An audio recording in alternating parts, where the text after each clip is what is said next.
Assalamualaikum warahmatullahi wabarakatuh. Hello bright people, jumpa lagi di channel saya Dimas Pemaram. Wah, kali ini settingannya khusus nih. Setelah sebelumnya tuh yang saya ngobrol sama Mbak Diana dan juga Mas Teguh yang dari Melbourne. Nah, kali ini saya sudah kedatangan nih tamu jauh dari Semarang dari selatannya Adelaide City, dari apa, Bedford ya, apa sih? Adelaide Avenue. Oh ya, tinggalnya di situ ya. Makanya di daerah selatan sana lah ya. Nah, ada Mas Suryandaru. Halo Mas, Assalamualaikum. Waalaikumsalam. Sehat-sehat ya. Insya Allah. Nah, kita ini settingannya beda nih. Kalau biasanya itu cuma ngobrol aja. Sekarang kita mau main catur. Ini caturnya kelihatan kan? Mas Gana? Ya. Nah, di situ ada anaknya. Jadi kita lagi kedatangan Mas Daru sama keluarganya. Ada istrinya, lalu juga ada anak beliau Mas Gadang nih yang sambil sekolah di sini juga. Dan sekarang kita mau sambil main catur, biar tahu nih kalau catur ternyata tuh kayak gini. Jadi ini bisa kita declare sebagai pertandingan persahabatan ya, antara Uni Adelaide dengan Uni Flinders ya, dengan Flinders University nih. Sambil kita ngobrol-ngobrol Mas ya. Yep. Saya jalan dulu nih Mas. Ini dulu deh. Sip. Kalau orang awas nggak boleh pegang, kalau tunanetra itu harus pegang. Harus pegang. Kalau nggak tahu. Oke, saya jalan. Nah, jadi Mas Daru ini kita itu sebetulnya harusnya datangnya bareng ya Mas Daru ya.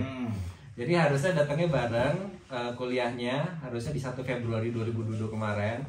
Cuman saya cancel 2 kali gara-gara COVID dan padahal udah itu ya Mas ya. Udah WA-WAan tuh ya. Yep. Mas berangkat dari kapan Mas? Tanggal 1 Februari. Wah, satu pesawat nih gitu ya. Dan saya lupa ngabarin kalau saya nggak jadi gitu kan. Katanya nyariin kan. Tak cari-cari teman sesama Uni Adelaide kok nggak ada. Ternyata saya kena COVID gitu kan. Aduh, ada aja deh emang hidup gitu. Nah, Mas Daru ini, beliau ini sekarang sama program 2 tahun juga, sama-sama awardee dari Australia Award Scholarship, dan sekarang di Flinders University ambil program namanya apa Mas? Master of Disability Policy and Practice. MDPP ya, Master of Disability Policy and Practice. Nah, nanti pas lulus gelarnya apa tuh? MDPP. MDPP ya? Yes. MDPP panjang banget ya, MDPP ya. DPP bukan di batuk. Oke. Bisun ya. Ya biasa nih lawakan bapak-bapak ya, jadi skill gini ya, pada skill. Ya jadi moga-moga tuh MDPP itu apa tuh Mas sebetulnya? Itu sebetulnya intersection antara ilmu tentang disability dan public policy. Nah, praktis itu dalam arti kekinian ya. Oh, praktis itu dalam arti kekinian ya? Iya. Jadi disability practice, jadi kondisi terkini tentang disabilitas, kebijakan disabilitas. Yep. Nah itu Mas Daru itu proses awalnya daftar AS tahun kapan itu Mas? Kalau daftar AAS sejak 2013. Udah daftar?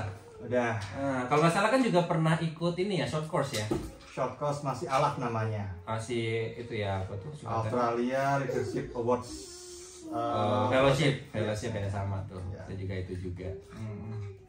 Dari 2013 sudah daftar, tapi dapatnya alhamdulillah belum berhasil. belum berhasil. Oke.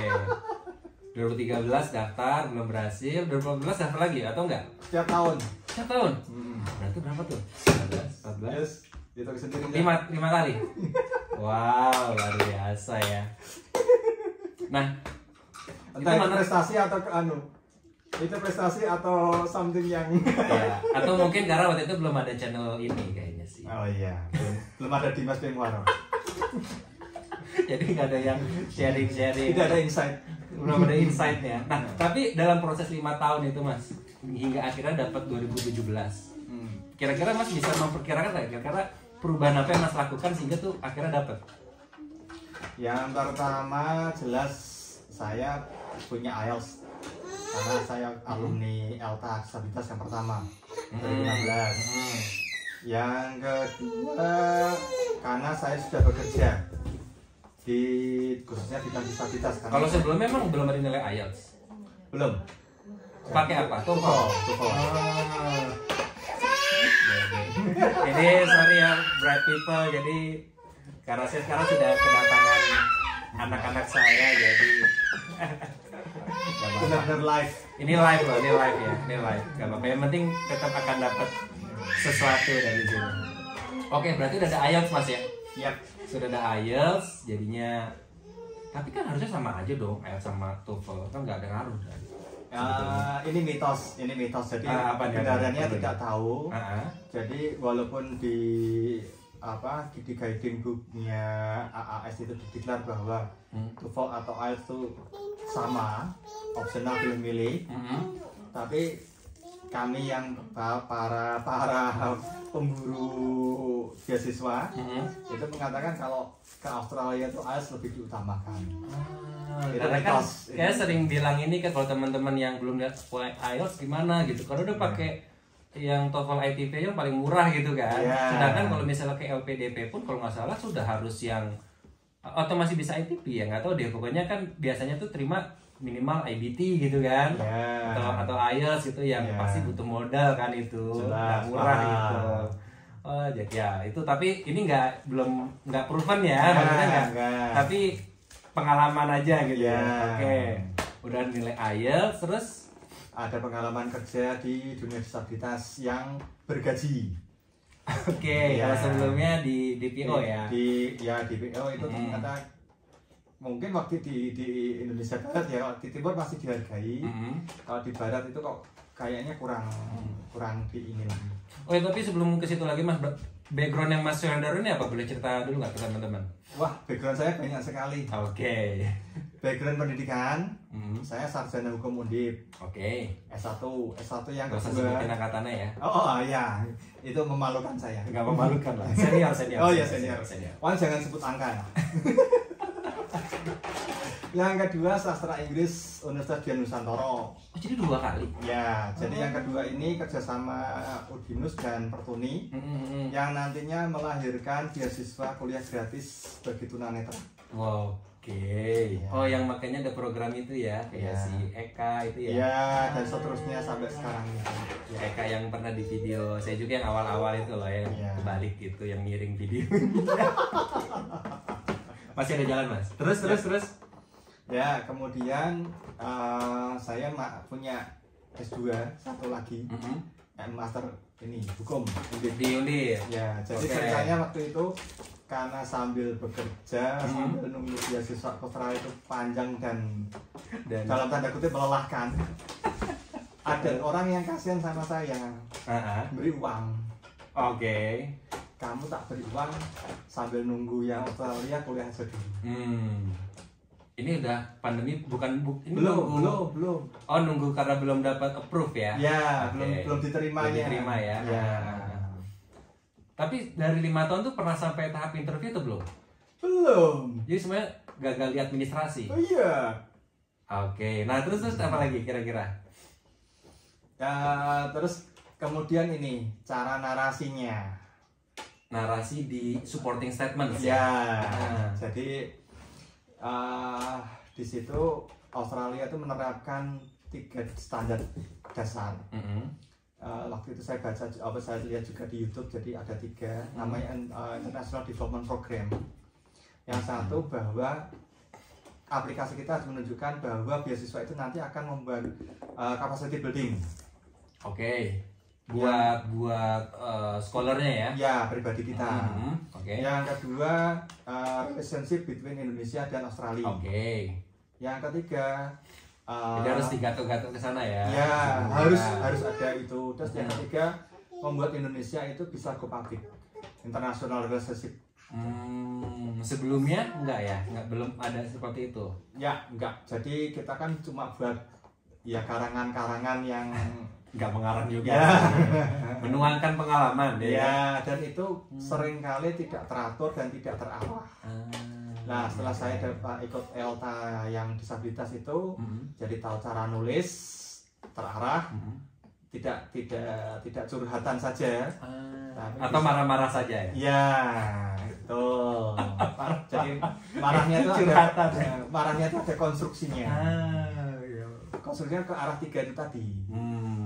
Jadi harus ada, ibaratnya harus ada frame-nya, big frame-nya itu harus ada tadi ya, harus diarahkan bahwa bagaimana program yang kita ambil ini bisa mengimprove capacity kita sebagai student atau sebagai nanti yang akan balik lagi ke Indonesia untuk contribute gitu kan.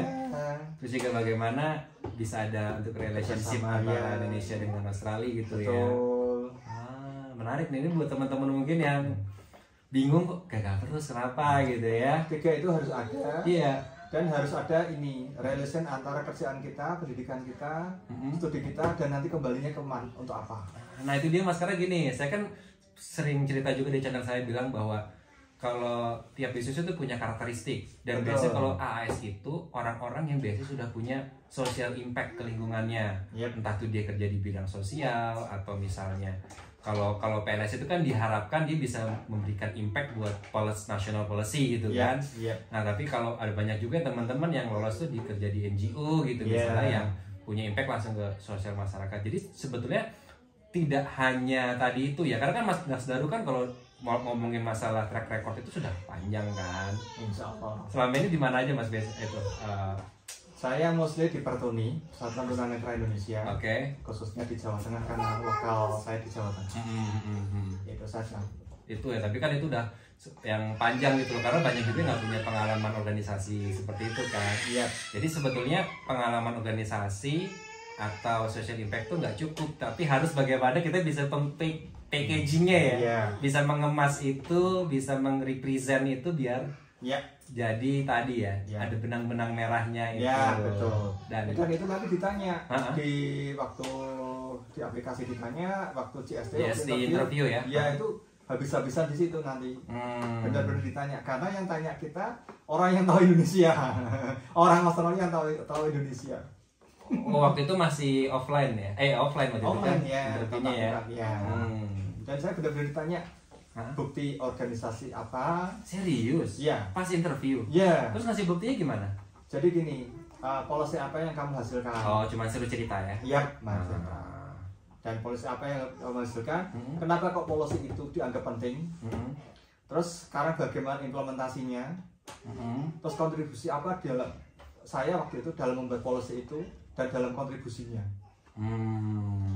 Oke, berarti karena hal-hal itu Mas Daru tuangkan kan di supporting statement kan. Karena kan ada poin nomor berapa tuh yang suruh kayak previous experience kayak tackling masalah-masalah yang ada di organisasi gitu, suruh cerita itu kan.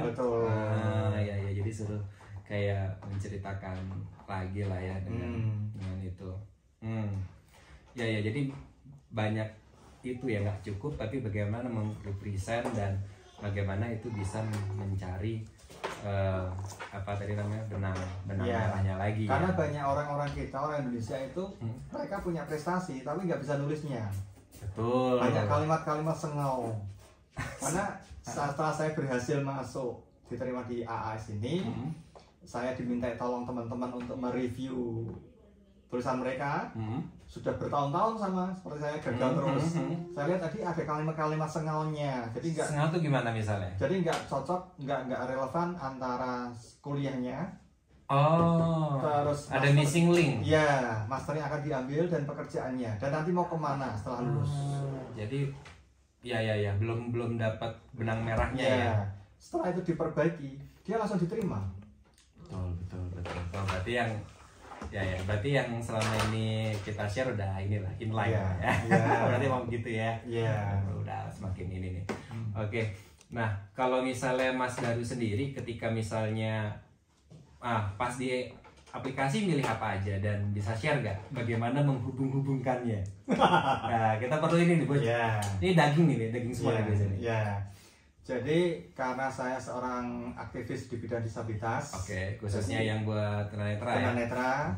Terus kemudian aktivitas saya terakhir adalah pegawai kontrak Dinas Sosial Provinsi Jawa Tengah. Jadi saya keseharian ngajar komputer dan bahasa Inggris di Pendowo Kudus.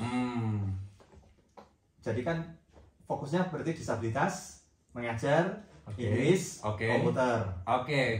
Keywordnya 4 ya. Kemudian saya tuangkan dalam bentuk pertama Master of Disability. Master of udah MDPP ya. Kenapa policy? Karena saya aktivis. Oke. Nah, kenapa disabilitas? Satu disabilitas, saya aktivis, saya juga ngajar di disabilitas. Untuk para penyandang disabilitas. Ya. Oke. Kedua, pilihan kedua adalah saya Master of Education waktu itu. Kenapa ambil itu? Karena saya ngarah ke TESOL-nya, ke Teaching English as Second Language. Oke. Nah, saya ditanya waktu itu waktu di SD, kenapa kau pilih ini? Padahal latar pendidikan saya fakultas hukum. Nah, saya ditanya, begitu saya jawab, saya di Pendowo ngajar bahasa Inggris. Padahal murid saya sekolah formal pun tidak. Oke. Bagaimana mengajarkan bahasa Inggris pada orang yang bahasa Indonesia saja belum bisa? Nah, dan itu banyak dialami teman-teman kita yang disabilitas ya. Yep. Gitu. Jadi mereka kan banyak dikungkung di rumah, mereka baru lepas masuk panti rehabilitasi. Baru lepas nih kesannya kayak hijau. Ya. Dari kandang. Betul. Gitu. Betul. Ya tapi memang literally memang begitu ya. Iya. Karena teman-teman itu nggak pernah bersosialisasi, nggak pernah sekolah. Maaf ya, bahkan mandi pun nggak tahu caranya. Itu. Karena keluarganya nggak ngerti juga kan. Iya, cara mendidiknya gimana. Mereka itu hanya mikirnya hanya 3. Ngerokok, ngopi, kawin. Itu real itu. Ya miris sih, lucu tapi miris. Iya. Ya. Padahal saya lihat teman-teman disabilitas yang aktivis terutama itu kan pendidikan tinggi-tinggi. Akses luar negeri banyak. Dan murid-murid saya sekolah aja enggak, baca tulis saja enggak bisa. Nah, bagaimana membuat mereka bisa komputer? Iya, karena sekarang era teknologi kan. Bahasa Inggris karena kita ingin kan teman-teman kita juga maju kayak tidak hanya dinikmati oleh yang dalam tanda kutip elit saja gitu. Iya, bukan elit aktivis saja. Gitu. Nah, waktu itu JST saya sampaikan itu. Nah, bagaimana cara mengeduket mereka? Gitu loh. Nah, itu yang dibilang saya mau belajar itu di Australia gitu kan. Nah, dapat deh. Nah, tapi kalau tadi masih soal policy tadi, itu hubunginnya gimana dengan policy? Apakah kayak semacam ingin membuat kebijakan atau mengusul kebijakan atau gimana? Pertanyaan serupa ditanyakan oleh interviewer saya. Gimana? Ya. Dia tanya, Jawa Tengah udah punya aturan disabilitas sudah. Nah, apalagi yang kamu ingin lakukan sudah punya? Saya bilang, aturan itu dibuat untuk dilaksanakan. Oke. Nah, pelaksananya itu yang masih perlu Nice. Langsung masuk. Oke, saya setuju. Langsung ya. Ya. Jadi di situ ya memang ini loh yang susah gimana untuk bisa menghubung-hubungkannya itu dan reasonable dan kita kalau dari sudut pandang reviewer ya langsung pengennya itu kan ketika baca beberapa kalimatnya langsung aha gitu kan, langsung connect satu gitu. Kalimat cukup. Mereka tidak pingin kalimat berpanjang-panjang, waktu mereka terbuang-buang hanya untuk mendengarkan ocehan kita yang dalam tanda kutip ngalor gitu. Iya. Jadi sebetulnya buat nggak harus teman-teman yang punya track record di national level gitu ya, yang lokal di Mas Daru tapi punya justru yang dicari itu strong gitu kan. Justru yang dicari itu. Karena mereka nggak suka bahasa muluk-muluk. Kita kan biasa kan benar. Untuk memajukan masyarakat, untuk mensejahterakan negara. Nah, kamu siapa? Saya itu siapa? Betul. Saya hanya seorang pegawai kontrak di sebuah dinas sosial provinsi, penempatan di sebuah kabupaten, bukan ibu kota provinsi. Nah, saya mau mensejahterakan se-Indonesia itu gimana? Betul. Makanya katanya ada yang bilang juga kalau AS itu bikin sporting statement-nya tuh be honest aja katanya gitu kan. Jangan yang besar-besar gitu, tapi kita nggak punya capacity. Saya bilang murid-murid saya butuh saya untuk pintar. Karena mereka nggak percaya bahwa tunanetra bisa sekolah, gitu loh. Tunanetra bisa sekolah. Mereka sendiri itu kan, teman-teman kita itu. To be honest, teman-teman para elit disabilitas kan sudah kemana-mana. Iya. Tapi yang ini nggak kemana-mana. Mereka nggak percaya. Kalau hanya dengar cerita itu. Udah ikut sos-sos berkali-kali. Iya, gitu loh. Nah, karena saya dapat, saya bilang, ini loh contohnya, orangnya di sini, pegang ini orangnya. Ya ternyata kan touching is believing, nggak seeing is believing, tapi touching is believing. Pegang ini loh orangnya. Sebentar lagi saya mau pergi. Waduh. Betul ya. Itu. Jadi mereka, oh iya, gitu loh. Ada banyak iklan lewat ya. Gak apa-apa ya Brad People ya, itu anak-anak saya. Bener-bener jadi langsung kena banget sih. Saya juga langsung kalau jadi reviewer langsung gitu ya. Dan ada kesan baik waktu saya ngajar di Kudus. Mereka kan mostly nggak tahu bahasa Inggrisnya, apalagi bahasa Inggris. Tapi pada saat saya pergi, teman saya satu ini, sesama pegawai itu cerita, Pak, saya luar biasa sekali. Teman murid Bapak kok bisa mengucapkan see you next week. Karena apa? Kalimat itu tiap kali akhir kelas saya ulang, dan mereka saya minta nirukan see you next week. Jadi mereka tanpa sadar bisa ngomong bahasa Inggris. Not only I love you, I hate you, I miss you.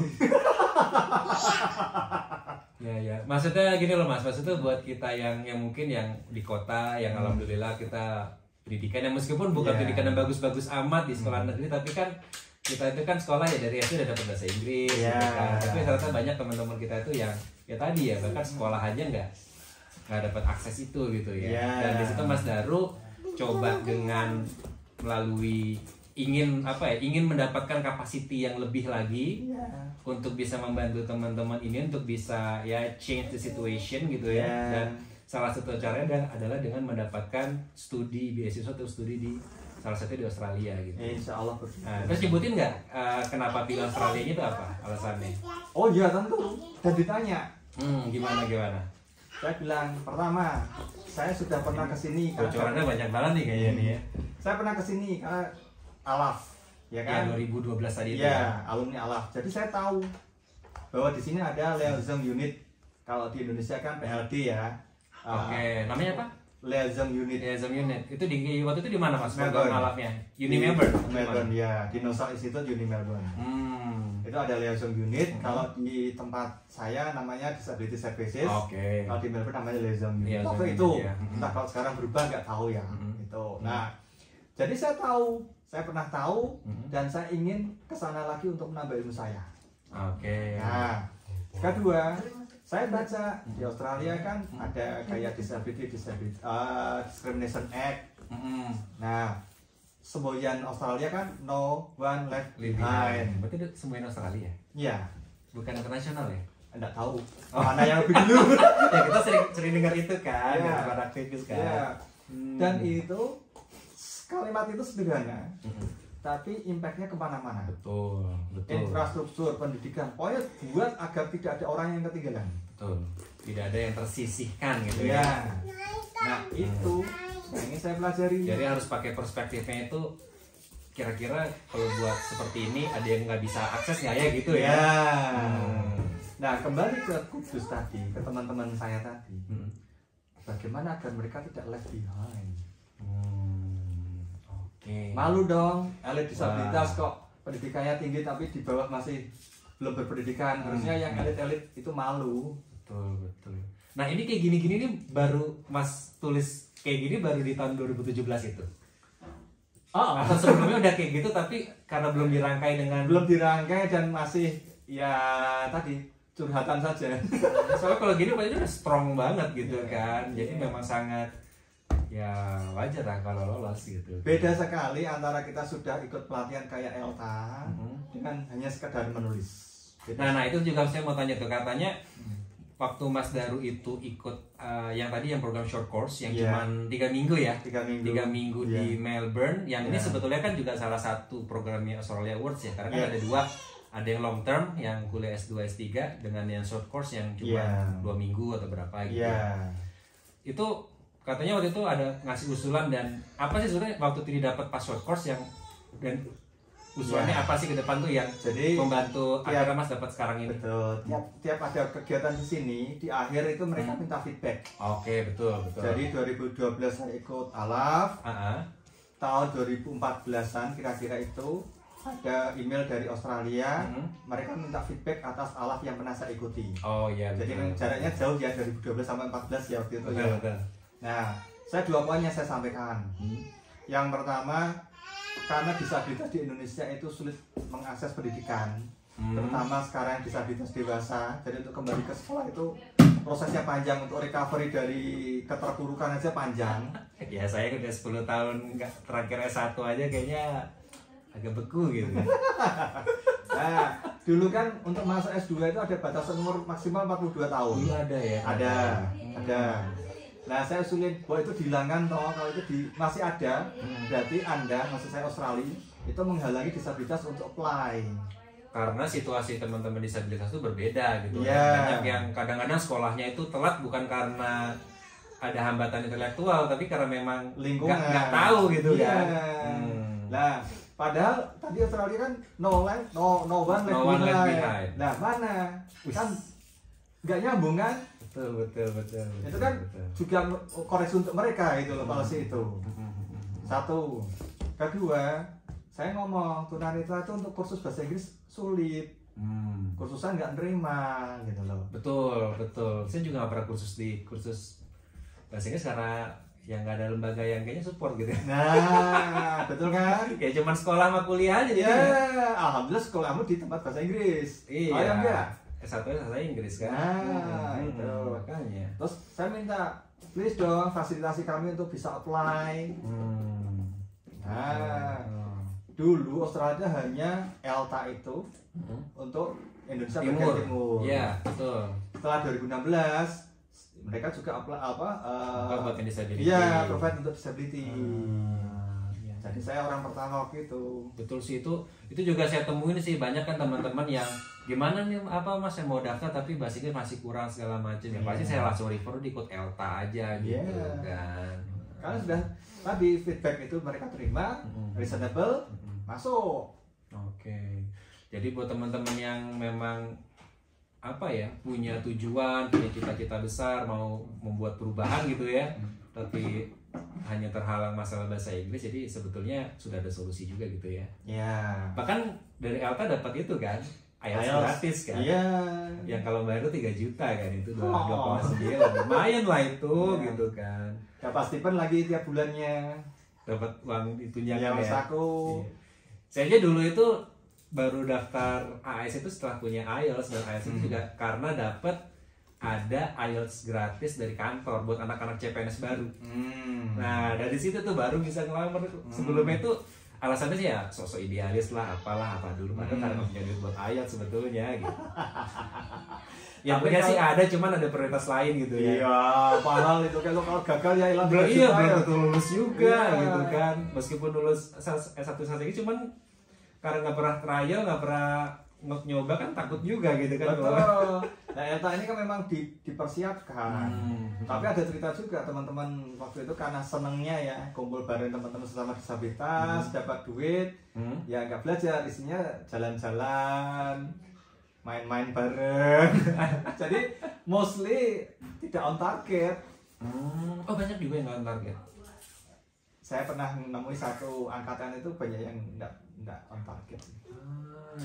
Berarti pas tes IELTS terakhir itu nggak ini ya, nggak dapat yang minimal skor untuk daftar ya. Sayang banget ya. Ya. Padahal udah dibayari. Itu berapa lama sih kan? Pas sebulan kalau salah ya? 3 bulan bahkan 3 ya? bulan. 3 bulan. Jadi sebenarnya kesempatan tuh banyak, yang penting gimana manfaatin ya. Ya. Dan pikiran kita terarah Dim. Jadi tidak hanya pengen, tidak hanya bermimpi. Yes. Saya bangun dari mimpi dan mulailah menuju ke mimpi. Dan mulai melangkah ya. Ya. Ya soalnya kalau cuma melek doang ya nggak kelihatan juga. Ya. Harus jalan dulu, dipegang baru. Ya. Dan sekarang kan informasi banyak ya. Iya. Informasi banyak, nggak seperti kita dulu kan. Nggak ada WA, nggak ada grup. Ya sebetulnya ya itu juga saya sering temuin juga sih. Sebetulnya informasi ini kan banyak ya. Ya. Kadang-kadang masih nanya, Mas nggak punya IELTS gimana? Gimana? Padahal tinggal googling juga. Ya. Ada sebetulnya itu kan kalau mau.